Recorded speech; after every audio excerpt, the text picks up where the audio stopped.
Careful, centre target. Hit, top right corner. Hit, middle centre plate. Oh, awesome. There we go. Hit, centre hit. Got him. Hit it. Beautiful. Nearly dead centre. Yeah. Got it. Hit. Bottom left. Right on edge of target. Hit. Good shot, mate.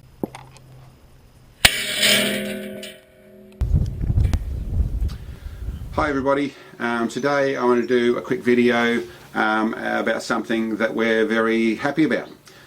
What we've actually got, well, I'll tell you a little story to frame all that.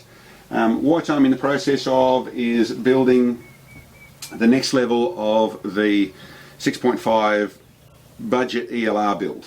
As everyone would know, and people that don't, I'm letting them know now, the first level of build which we did in a little Boyd stock, 24-inch barrel, 6.5 Creedmoor in a Hauer, barreled action, we've actually moved on. That's been sold. The guy the property that we shoot on, wanted that build, wanted that rifle, so we've moved it on to him. What I've actually changed to is a similar sort of setup, but it's actually the Hauer barreled action in the Berserk stock, which is the GRS synthetic stock, which I've got sitting here. I only just started it, I only just got it. What you can see on here is I've started to build the actual bag rider, which is just the starting build of it side of things. I've got a muzzle brake to go on, I've got bits and pieces to put it in, but essentially I've started that build. What that meant was I was then going through and wanted to put the next level of scope on it. So in a second focal plane scope, or what I really wanted to find with all the right features, there was really two that came to mind. One was the Citron S3 in a 50mm scope, which was a choice, or the 56, but really the S3 was one of the ones that was there in that next sort of price bracket. The other one that sort of stuck its head up is, and there's a few out there, but in a second focal plane with the features I wanted, was actually the Nightforce in a SHV. Now everyone knows I'm a big fan of Nightforce. I like all the features about the Nightforce. The SHV is the sporting, hunting and varminting, I think is what the letters stand for. And I was speaking to the guys in Australia, Nightforce Australia, speaking to them about that side of things. And part of the conversation came into what we're doing in our long range stuff. They obviously, or not obviously, they do know that we use a lot of their product. Previously we've just bought lots of Nightforce scopes over the years, like I said, because I like them. And the conversation came into the world of, listen, they would like to support us a little bit. They'd like to help us with, especially with moving into our long shot. So what they actually have sent to us for us to use and for us to have is this little fella here. The 7x35 MOA Nightforce scope. It's mounted in one of their Magnum uni mounts, which has the triple jaws.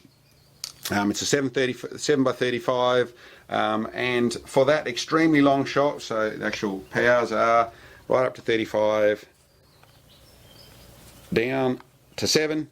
It has a featured lock on it, lots of bits and pieces, which you'll no doubt see in reviews. We'll see as we use the thing, but very happy to have it. It is first focal plane, but and listen, in my heart of hearts, and listen, I've said to Nightforce as well, when they're doing more developments of bits and pieces, to have this scope in a second focal plane would be, I think, absolutely ideal. I'd also have the Beast, their top. I'd have, if I could get one of them in second focal plane, I'd go there as well.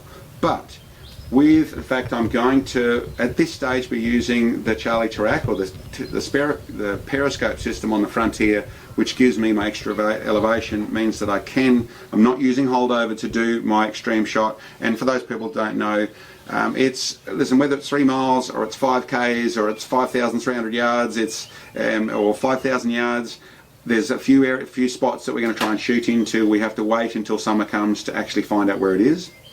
But 5,000 something it's going to be. But we will be running zero, no holdover, we're running 0, and the extra power, and I should go through that. I should stick this little sign up here, they sent up as well, but I should go through that a little bit in powers of what we use.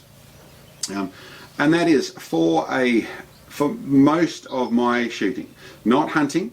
Hunting, I'm back down in the 5 and 6 and 8 power, you know, maybe 10, but really more in that mid-range, in the single-digit numbers is where hunting is, to get a good field of view for the distances you're really shooting.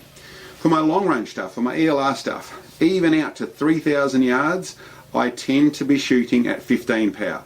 It's a nice comfort zone. You still can hold properly. You can still see your targets properly. It's a nice place to shoot. I certainly, for the holdover stuff, I can come back in power, so I get more reticle to use. But when I'm on target and I'm zeroed in, then 15 power is really nice. The only place I've really used beyond that, and I go up to 25 power in some of the other, in the ATACRs and the Beast, I go up to 25 power when I'm doing silly shots like trying to shoot a Coke can at 2,000 yards. Then I found a little benefit out of zooming up. I wasn't using a whole target frame, I was just trying to actually see a Coke can and see that more accurately. Then zooming up helped. And I also found when I went to 4,000 meter shot, the last shot we did last season at 4,000 meters, I started to find I was more comfortable going up to 25 power. So there was a thought in my head in going out another 1,000 meters, 1,000 yards beyond that point, is that having some more power, being able to see a little bit more and help find the impacts where Sam's working flat out trying to find that sort of stuff, and being a bit more comfortable trying to see that little tiny dot, my 24-inch plate out there. Having some more power is going to be maybe needed. As for where it is or not, 25 power might be where I'm comfortable. Having something like this, I have the ability to go there. Whether it ends up at 20 power, ends up at 35 power, I have the ability to go there, which is really, really a nice feature. But I would say, for most people, and I don't want to confuse things, big power is generally not going to be needed in that sort of stuff. Obviously, you're trying to shoot a Coke can, or, you know, where it works as well is 100 yard, trying to spot holes in paper and that sort of stuff. Then you use your power as well, because you're trying to see little tiny holes in paper, which are hard to see. But like I said, for most of my stuff, 2,500 yards, 3,000 yards, 2,000 yards, 15 power is really comfortable. But I'll come back to what I was really telling you. Thank you very much, Nightforce. Awesome. It's our first ever bit of business support. We've had a couple of people who have sent us stuff, which I think the fans, subscribers, whatever the right term is, for bits and pieces they've sold us, whether it's one of the light systems that we use on the long range side of things, and lots of advice and help from people down over the years. But this is the first ever time that a business has done something that's real hardcore money is what that would cost us, and that's been given to us, which is just awesome. Maybe there's more relationship we'll have later on. Well, this is sort of a dipping the toe in the water as to helping us. I should also comment on that sort of stuff there.